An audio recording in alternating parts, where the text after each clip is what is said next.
Hey, how's it going? This is Dr. Post, and we're going to talk about the Cartesian plane, and this is the anatomy of a Cartesian plane.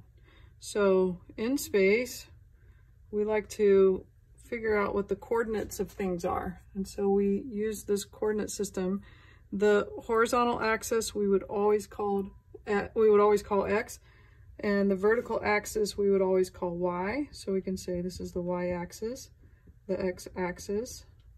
The center is called the origin, and that would be the point 0, 0.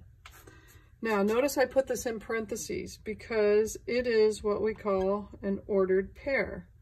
We call it an ordered pair because it's a pair. You have two different coordinates and it's in order. So we always give the x coordinate first and then the y coordinate. It's a lot like playing Battleship. We would say like B12 or whatever. They give the letter first and then the number. Well, in this case, we give the x direction, so it'd be left or right, and then we give the y direction, which would be up and down. So if I asked you, let's say, to plot the point 3, 5, that would be 3 in the x direction, and then 5 in the y direction. So your point would be right there, 3, 5. Something to think about is this is different than 5, 3. 5, 3 would be 1, 2, 3, 4, 5. 1, 2, 3. So here would be 5, 3. Okay, so the order really does matter. Now, if you move to the right, this is the positive direction for x. The left of 0 is the negative direction for x. For y, up is positive, down is negative.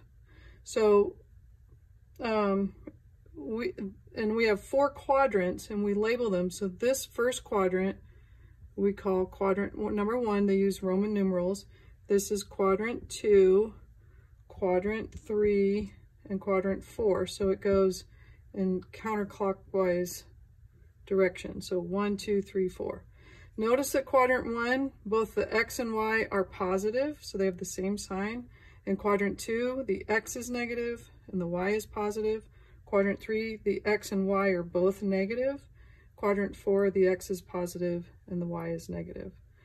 If your point is on one of the axes, then you say that's on, in this case, the y-axis. If it was here, it would be the x-axis, okay?